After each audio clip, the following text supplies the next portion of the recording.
La verdad, nunca había sido creyente de lo paranormal, pero hasta hace 6 meses eso cambió. Y quiero contar la experiencia que me hizo cambiar de parecer. Verán, yo tengo un trabajo de oficina normal. Soy capturista. A eso me dedico.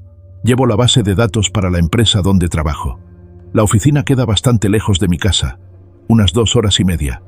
Tengo que tomar 2 camiones para llegar, por lo cual, a la primera oportunidad que tuve me compré un coche. Era pequeño, no era lujoso, pero me hizo la vida más fácil. Ya con carro, el trayecto solo dura 1 hora. Ya no tenía que preocuparme por andar de pie en el camión, por asaltos, ni la lluvia. Pero desde la primera vez que me moví en auto, noté algo que me extrañó. En determinada parte de la autopista, se sentía un frío realmente notorio, y solo ocurría en la mañana. Yo pasaba por ahí a las 6:30, cuando todavía estaba oscuro, y todas las mañanas en esa parte del camino sentía cómo bajaba la temperatura. No era mucha distancia, unos 100 metros, quizá, pero lo raro es que solo era en la mañana, porque por la tarde también pasaba por ahí, y no sentía ningún cambio en la temperatura. Pero la temperatura no era lo único raro de ese tramo. Había ocasiones que comenzaba a sentirme inquieto, como si alguien me estuviese vigilando. Realmente no sabría cómo explicar esa sensación, pero era como si durante esos 100 metros alguien se subiera al auto y me mirara fijamente. Luego de un par de semanas, yo ya me alucinaba un poco. Cuando pasaba por ahí, volteaba hacia todos los alrededores para ver si de casualidad había alguien escondiéndose entre los arbustos, pero nunca vi nadie. En una ocasión, por motivos de carga de trabajo, me tocó quedarme en la oficina hasta las 8 de la noche. Cuando iba de regreso a casa, había tráfico por la autopista. A mí me pareció extraño.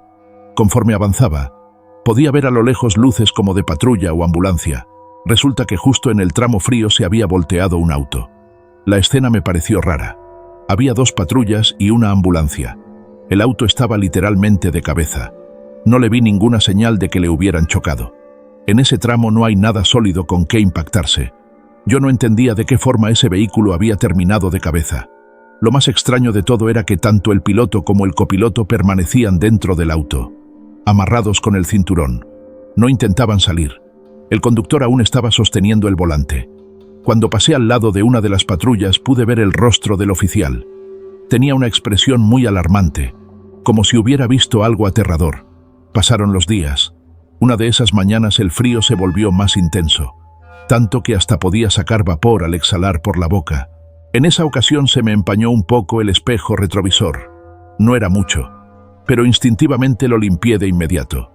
Sin embargo, al hacerlo vi claramente a alguien sentado detrás de mí, una figura, una sombra sin una forma definida, un bulto negro. Mi impresión fue tal que casi giro sin sentido el auto. Pero en un parpadeo la figura se desvaneció. Yo me orillé rápido y bajé del auto intentando tranquilizarme. Fuera del auto, a la intemperie. El frío calaba todavía más. Yo estaba temblando. Aún así intenté tranquilizarme. Luego revisé todo mi vehículo. Quizá parezca absurdo, pero hasta abrí la cajuela para ver que no hubiera nadie dentro. Me sentí tonto en ese momento, pero yo sentía la necesidad de descartar cualquier posibilidad por más absurda que parezca. Entré de nuevo en el auto y continué mi camino. No pude dejar de vigilar el asiento trasero hasta que llegué a mi trabajo. Cuando bajé del auto para entrar a la oficina, volteé a ver el carro para asegurarme que no hubiera nadie adentro. Decidí comentarlo a un compañero de trabajo, al del escritorio frente al mío. Él me comentó que sí le había tocado pasar por ahí, y que si también sabía del frío, me dijo que tuviera mucho cuidado, porque había visto algo dentro de mi carro. A lo mejor lo que sea que habite ahí, me quería hacer algo. Yo le dije que no creía eso, que tendría que tener demasiada mala suerte para que lo que fuera que ocurriese ahí me eligiera a mí entre los cientos o miles de conductores que pasaban por este lugar diario. Ya no me insistió, solo me dijo que tuviera cuidado, que esa clase de cosas no son para tomarlas a la ligera, porque podrían tornarse bastante peligrosas. Pensé en cambiar de ruta. Hasta me puse a ver en el Google Maps otras opciones. Sí había un par, pero el trayecto se haría más tardado. Por ende, tendría que levantarme más temprano. Eso sin contar la gasolina extra que iba a gastar por rodear. Así que dejé esa idea de lado. Para este punto ya le había agarrado tanta manía a ese tramo de la autopista que cada noche antes de dormir en lo único que podía pensar era en que al despertar y dirigirme a mi trabajo tendría que pasar por esos horribles 100 metros que se volvían eternos. En la mañana, cuando me tocaba pasar por ahí, trataba de enfocarme únicamente en el camino. Trataba de ignorar el frío que sentía y fingía que no me estaba sintiendo observado. Lo siguiente que me ocurrió ya es de locos. De verdad, ni siquiera yo tengo claro qué fue lo que ocurrió.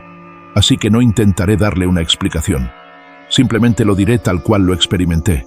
Me estaba dirigiendo al trabajo. Era un tanto más temprano de lo normal. Eran las 6 cuando pasé por ese tramo. De la nada una persona se me atravesó y la arrollé.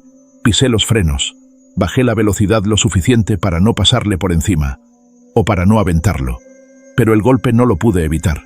Me orillé. No del todo, pero sí lo suficiente para evitar un choque. Me bajé corriendo, y no había nadie por ningún lado. Revisé mi auto, y sí tenía la abolladura del impacto que yo había visto y sentido. Entonces revisé debajo del auto, y ahí estaba un señor. Le hablé, pero no me contestó. Le ayudé a salir y a ponerse de pie. Se veía herido, pero no de forma grave. Tenía raspaduras, pero no estaba sangrando. Yo le seguía preguntando si estaba bien, pero él no me contestaba. Prácticamente, tuve que empujarlo para que entrara en el auto y así poder llevarlo al hospital, porque esta persona no reaccionaba a ningún estímulo. Era como si estuviera completamente fuera de sí. Llamé a mi jefe para avisar lo que había pasado, y luego le colgué. Ni siquiera me esperé a su respuesta, pues tenía que conducir rápido hacia el centro médico más cercano. Yo pensé que esta persona se había golpeado muy fuerte la cabeza y que por eso no me contestaba. Quizá estaba aturdido. A lo mejor le había roto los tímpanos por el impacto. No sé. Pensé cualquier cosa. Él, sin voltear a verme, solo dijo una cosa: quiero ir a casa. Estoy perdido. Su voz era seca y vacía, sin emociones. Carecía totalmente de cualquier tipo de expresividad. No le presté mayor importancia, hasta que al girarme para intentar hablarle una vez más me di cuenta de que estaba yo solo en el vehículo. No había nadie sentado en el otro asiento. Había atropellado a un fantasma. Ese fantasma había estado sentado en mi auto, al lado mío, y yo no me había dado cuenta. Fue muy impactante para mí. Conduje el resto de la autopista fingiendo que nada de eso había pasado, y en cuanto vi un Oxxo me detuve en sus estacionamientos. Apagué el auto y me quedé en completo silencio intentando asimilar lo que acababa de suceder. Estuve ahí como 1 hora más o menos, hasta que un trabajador del Oxxo se me acercó y tocó la ventana. Yo volteé y bajé el vidrio. El muchacho amablemente me dijo que si yo o el otro no íbamos a comprar nada, que por favor nos moviéramos del estacionamiento. Yo le pregunté cuál otro. El muchacho se asomó intentando ver al asiento del copiloto. Cuando se dio cuenta de que yo estaba solo, me dijo que estaba seguro de que durante todo ese tiempo había visto a alguien sentado ahí. Me disculpé con el trabajador, encendí mi auto y, sin más que hacer, fui a mi trabajo. Al llegar mi hora de salida volví a revisar y, en efecto, la abolladura del impacto seguía ahí. No era una alucinación. Conduje a mi casa. En el trayecto no pude evitar acordarme del vehículo que se había volteado en ese tramo algunos días antes. Quizá el motivo de su volcadura había sido el mismo que casi me hace salirme de la autopista. Creo que iban a una velocidad alta. Vieron que alguien se les atravesó y al intentar esquivarle perdieron el control del vehículo y terminaron de cabeza. Sinceramente, no tengo idea de qué es lo que ocurre en esos escasos 100 metros. Debe haber algo que retenga a los espíritus de los que ahí fallecen. Todo el tema paranormal está muy por encima de mi comprensión, así que en realidad no puedo ofrecer una conclusión satisfactoria a mi experiencia. No creía en fantasmas, y en ese tramo de la autopista pude desengañarme y confirmar que los fantasmas sí existen.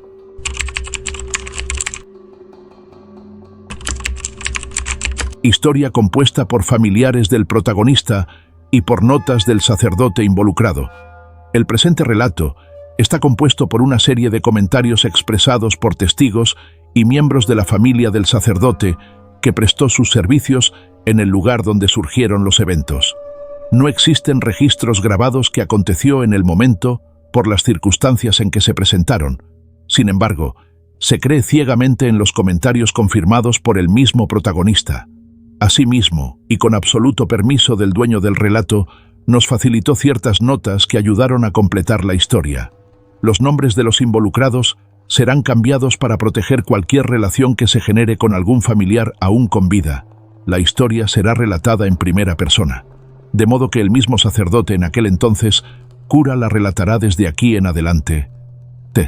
Hidalgo, Michoacán, 1975. En mis primeros años de cura, se me solicitó prestar mis servicios en el poblado de Tafetán, un municipio con muy poca población apenas. Contaba con una parroquia en la cual nunca hubo un párroco establecido. Solo se asistía a dar servicios los fines de semana a mediodía para celebrar misa o atender a la gente. Pero al pasar el tiempo el pueblo fue olvidado por la religión, pues ningún cura o párroco tenía la intención de regresar a ese lugar. Las razones o el porqué siempre eran las mismas. Se hablaba de energías negativas, fuerzas demoníacas que no se podían controlar solo con la oración, demonios que se hacían presentes y que la palabra de Dios no les hacía retroceder. Esto generó que con el pasar de los días, semanas y meses, la población se retirara de la religión, provocando que los mismos habitantes recurrieran a sus propios recursos para solventar sus problemas por otras vías, las cuales eran con brujas o nahuales, puros charlatanes que se aprovechaba de la escasa mentalidad de varios habitantes de Tafetán. Eran cada vez más y más quienes manipulaban estas energías negativas. Pero se llegaban a dar casos o situaciones en particular que estos charlatanes lograban desencadenar ciertos eventos. Abrían portales para convocar seres que no debieran estar entre nosotros o provocaban desgracias entre la gente. Y justamente fue un ser de las sombras el que causó uno de los mayores eventos paranormales en Tafetán que me tocó enfrentar. Fue así como el cardenal, al enterarse de cómo se perdían devotos en Tafetán, nos hizo llegar una carta mencionando la urgencia de atender a la región. No era un secreto que al sacerdote que le tocara brindar la ayuda a Tafetán se llevaría una tarea complicada. Más aún se desconocía de todos los riesgos a los que se enfrentaría. No puedo decir que sea algo injusto el que me eligieran a mí, pues mi filosofía de la vida siempre ha sido el servir a la comunidad. Sin dejar que pasara más tiempo, salí al día siguiente desde muy temprano de Ciudad Hidalgo hasta el municipio de Tafetán. Un viaje que duraría poco menos de 3 horas y media y que justo pocos segundos antes de subir al autobús, uno de mis compañeros del convento me alcanzó para entregarme una caja, en la cual me dijo que solo la abriera en caso de urgencia extrema. Ya teníamos cierto conocimiento de lo que me podría afrontar allá. Por ello me preparé con varias cosas. Pero aquello que me entregó el cura Miguel Ángel parecía ser un objeto que no a cualquiera le entregaban. Ya arriba del camión me di cuenta de que la cajita venía con una nota, la cual mencionaba lo siguiente: solo úsalas en extrema necesidad, si te encuentras con pifas, y que Dios te bendiga. En ese momento, y a partir de allí en adelante comencé a sentir miedo sobre lo que me llegara a ocurrir. Tafetán, Michoacán. Después de un viaje largo y cansado, llegué por fin a la terminal de Tafetán. Allí ya se encontraban esperándome un par de personas a caballo, de las cuales una de ellas resultó ser el anterior sacristán del templo, quien al presentarse conmigo noté que le hacía falta un ojo, y por ello me pidió que le llamara mejor por su apodo, Tuerto. No quiso decirme el motivo de la manera en que perdió el ojo. Sin embargo, sí me mencionó que quien lo bautizó con ese sobrenombre fue el cura anterior, y por ello le tomó cariño al apodo. El otro chico que estaba allí, mucho más joven que nosotros dos, no decía nada. Incluso al presentarme y preguntarle por su nombre, no dijo nada. Tuerto me comentó que no me lo tomara a mal, pues al chico le habían cortado la lengua, pero que, aunque no lo creyera, era buena persona y a su vez era bueno para correr la voz, así que lo mandó a que avisara que llegó un nuevo cura a Tafetán. Después de subir las cosas a una carreta que nos prestaron, Tuerto me comentó que era momento de ponernos en marcha, pues la parroquia se encontraba a más de 2 horas de camino en carreta y no era un camino fácil de andar. Durante el recorrido a la parroquia, Tuerto me estaba poniendo al corriente sobre la última vez que hubo una visita de un cura en el pueblo y de lo desesperada que estaba la gente por ser atendida por alguien, pues ya tenían tiempo que comenzaron a suceder cosas extrañas. Y cuál sería mi sorpresa, que a mitad del camino me di cuenta de que una larga fila de fieles ya estaba siguiéndonos a cientos metros de donde estábamos nosotros. Tuerto me comentó que la gente ya venía a buscar socorro y era necesario todavía meterle mano a la parroquia para poder atenderlos. A la 1 en punto, llegamos por fin a la cima del monte donde se encontraba la parroquia. Se encontraba olvidada y deteriorada. Pasaron varios meses desde la última vez que la usaron. Tuerto me comentó que ya no pudo brindarle el mantenimiento de siempre, pero se acostumbraba a venir a echarle su revisada cada cierto tiempo. Tuerto sacó una llave oxidada para abrir la puerta principal. Por dentro se apreciaba que la naturaleza ya estaba reclamando su territorio. Nos encontramos con polvo, arañas, telarañas por todas partes y animales rastreros. Hicimos lo que pudimos para limpiar el lugar, o lo necesario para poder brindar atención a la gente que ya se le escuchaba llegar. Atendimos demasiados servicios ese día. Ciertamente creí que Tuerto me dejaría solo en un momento, pero se encargó de ordenar a la gente que llegaba. Procuraba acercarme lo que necesitaba para cada atención necesaria. Hubo un momento en que pude ver el sol meterse y volver a salir para un nuevo día. Lo que me comenzó a preocupar fue que de tantos servicios que dimos, el agua bendita, los aceites de consagrar y el incienso se me estaba terminando, o ya no tenía más. Tuvimos que usar los recursos que tenía la parroquia, pero ya estaban muy viejos o llenos de polvo, así que procurábamos no usarlos del todo. Después de haber recibido la bendición, la gente pedía pagar el servicio recibido.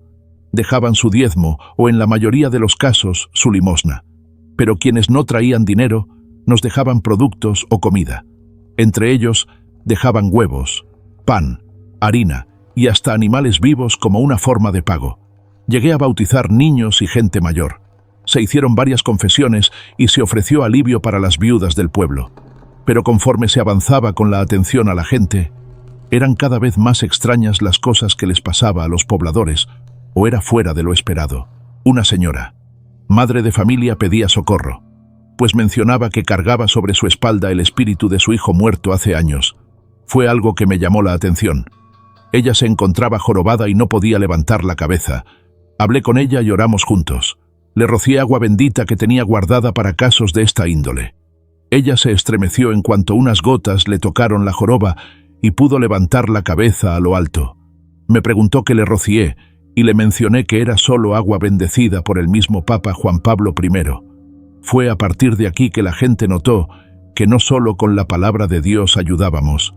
Inmediatamente se corrió la voz de lo que estaba sucediendo, llegando mucha más gente con peticiones similares. Un anciano se acercó a pedir que fuera a bendecir sus tierras, pues aseguraba que en las noches los nahuales se metían para buscar ovejas y sacrificarlas. Otra persona llegó de rodillas suplicando misericordia, pues decía que cualquier calzado que se ponía le lastimaba los pies. Buscó ayuda con una curandera y ella le decía que traía pecados arrastrando y que no podía ayudarle. Lo confesé y le perdoné sus pecados. Fue cuando aquel hombre con lágrimas en sus ojos se sentó un momento. Tomó sus zapatos, los sacudió con mucha fuerza y de ellas salieron cientos de piedras pequeñas. Él aseguraba que no estaban allí antes. Se retiró caminando y con lágrimas en sus ojos. Esos días escuché y aprendí mucho sobre brujos, curanderas, nahuales, chacales y fantasmas, pero nada nos preparó para lo que estaba llegando poco a poco. Apenas descansamos tan poco entre el Tuerto y yo. Yo sentía que mis piernas en cualquier momento se doblarían por el cansancio. Mis esperanzas de descansar ya estaban cerca. Era poca ya la gente que quedaba. Al pasar la medianoche, noté que en una esquina se encontraba un par de personas que no me quitaban la vista de encima. Así que decidí acercarme a ellos para preguntarles si se les ofrecía algo o si estaban esperando a alguien más. Pero ninguno de ellos se animaba a hablar. Les insistí nuevamente. Uno de ellos se quitó el sombrero y se acercó a mí para decirme al oído algo que superó a todo lo que escuché esos días. Allá afuera traigo al mismo diablo atado. Nunca dudo de lo que dice alguien.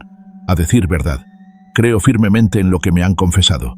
Sin embargo, esta vez una parte de mí deseaba que aquello que me dijeron fuera una mentira. Les pedí que me mostraran dónde se encontraba. Afuera del templo se encontraba una carretilla cubierta por una lona. Se sacudía de forma incontrolada de un lado a otro. El pobre asno que usaron para jalar la carretilla se encontraba bastante nervioso, y la poca gente que aún quedaba esperando su turno se alejó por completo, y en ese instante se escuchaban gruñidos iguales a los de un perro.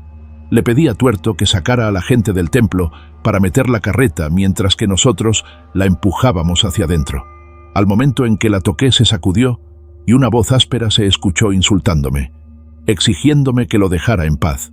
Les pedí a los acompañantes que me ayudaran a meter la carreta sin importar que ésta se sacudiera, mientras que Tuerto terminó de sacar a todos del templo. Tuerto me acercó todas mis cosas, la poca agua bendita que quedaba, los santos óleos que sobraron por si me servía de algo, mi Biblia con el rosario y mi mochila con las pocas cosas que me quedaban. No sabía a lo que me estaba enfrentando. No podía dar por hecho de que se trataba de una posesión, pues para la Iglesia hay ciertos protocolos que se deben seguir para asegurar que sea una posesión demoníaca. Sin embargo, no estaba en posición para esperar al veredicto de la Iglesia. Descubrieron la carretilla, y allí estaba el cuerpo de una persona envuelto en cobijas y atado por completo. Su cabeza estaba cubierta por una funda de una almohada. Antes de que le descubrieran el rostro, les pedí que me contaran qué fue lo que sucedió. El primero en hablar fue el que parecía ser el padre. Él me comentó que tiempo atrás su hija fue monaguilla del antiguo cura de esta iglesia, y cuando éste se fue de Tafetán, las cosas comenzaron a dificultarse. Allí me di cuenta de que la persona que se encontraba debajo de las sábanas era una mujer. Me acerqué a ella y le pedí que me dijera su nombre, pero solo escuchaba la risa malévola de aquella criatura. Su voz sonaba igual que si un hombre y una mujer hablaran al mismo tiempo. Les pregunté si en algún momento dijo el nombre del demonio que estaba poseyendo a la chica, pero lo negaron. Tomé la funda de la almohada y cuando estaba a punto de quitársela, le comenté a los demás que no hicieran contacto visual con la chica, aunque les hablara. El padre de la chica comenzó a rezar, mientras que Tuerto y el otro señor se alejaron bastante. Quité rápidamente la funda de la cabeza de la chica y el rostro demacrado y con rasguños por todas partes me veía atentamente. Ya había leído antes de estos casos. Nunca me imaginé que me enfrentaría a algo así. Inclusive jamás me imaginé que me pasaría. Su mirada era inquietante, no me decía nada. No tuve la fuerza de voluntad para mirarle el rostro. Así que miraba hacia su frente y ella se reía de mí. Me insultaba diciéndome que era un débil mental. Me decía que mi Dios no era el Alfa y Omega, pero lo que más me desconcertó fue que comenzó a hablar con la voz de mi madre, quien ya falleció hace tiempo.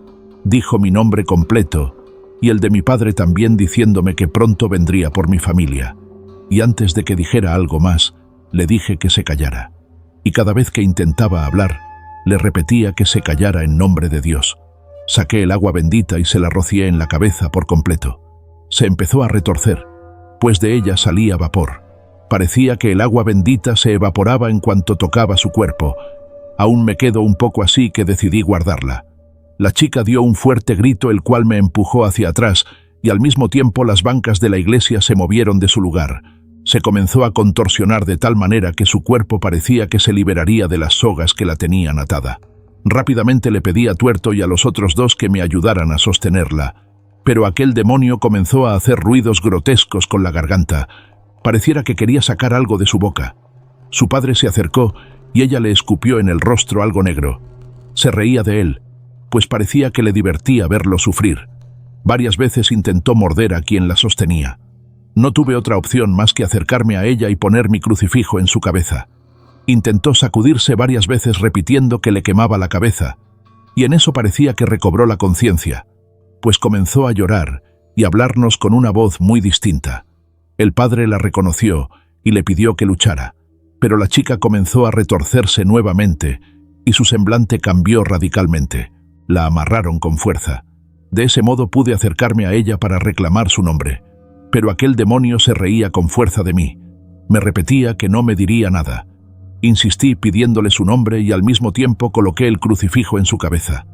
El vapor emanaba de su frente y ella se quejaba de dolor. El padre se acercó a mí y me pidió que por favor parara. Pero eso ya no era una opción. Teníamos que seguir. En un momento me di cuenta de que los vidrios de la iglesia temblaban y que en cualquier momento reventarían. Pero lo que más me inquietó fue que empecé a escuchar en mi cabeza la voz de ese demonio. Mientras me hablaba en mi mente, me observaba con malicia, riéndose de mí. Me hablaba con su voz, con la voz de mi madre, y creo que en algún momento escuché la voz de Epifas. Comencé a perder energía, a debilitarme. Llegué a sentir que no podría ganar esta batalla, y sería mejor irme ya. Fue cuando vi la poca agua bendita que quedaba, y recordé también de algo que me habían obsequiado antes de llegar a Tafetán y que aún guardaba en mi mochila. Tomé la botella con el agua bendita y le di un trago completo. Las voces en mi cabeza pararon y sentí nuevamente que podía moverme. Así que rápidamente me acerqué a mi mochila y saqué de allí lo que me dio el cura Miguel Ángel. Lo abrí y me di cuenta de que me tenía en mis manos las astillas de madera de la cruz sagrada que el mismo cardenal consiguió. Me acerqué a aquella criatura y le repetí una vez más que en nombre de Dios le ordenaba a Satanás dejar ese cuerpo en paz. Se rió de mí y sin pensarlo 2 veces tomé la espiga de madera, se la enterré en el pecho. Aquel ser se retorció mucho más que antes. Las sogas no fueron suficientes para contenerla. Su cuerpo se arqueó de un modo irreal y de su boca expulsó una masa negra. Su cuerpo recuperó su forma y quedó inconsciente. Pasaron un par de horas. Apenas me estaba recuperando. Mi cuerpo se encontraba muy adolorido. Me hubiera quedado un par de horas más allí recostado, pero la chica comenzó a llorar. Me acerqué a ella para verla y decirle que ya todo estaba bien. No tenía que temer. Aquel ser se fue de allí. Las bancas se encontraban destrozadas. Los vidrios de la iglesia se reventaron. Yo apenas podía respirar, mientras que Tuerto y los otros me veían junto a la chica. Les pedí que la ayudaran a levantar, pues se encontraba bien y era necesario que saliera a tomar aire. Su rostro, aún arañado y lastimado, tenía un semblante muy diferente y ya su voz era normal. El padre se acercó a darme las gracias. Yo sentía el cuerpo adolorido que ni siquiera podía levantar el brazo para estrecharle su agradecimiento. Tuerto se acercó a mí para ayudarme a reincorporarme. Al salir de la iglesia nos encontramos con más gente que necesitaba aún de la atención de un cura. En Tafetán pasan cosas bastante extrañas. Siendo honesto, ese lugar necesita de mucho tiempo de esfuerzo y dedicación. Por mi parte, me quedé allí 8 años hasta que me cambiaron a Pénjamo, Guanajuato. Con el paso del tiempo seguí manteniendo contacto con la chica, e inclusive este año me tocó festejar su aniversario de bodas en Estados Unidos. Siempre me comento que después de lo que pasaron decidieron irse de Tafetán. Sin embargo, soy muy consciente que, aunque fue para mí, mi único y último exorcismo, las fuerzas del mal siguen allí entre la gente esperando a ser despertadas. Última historia compartida por el padre Polo Franco Serrano.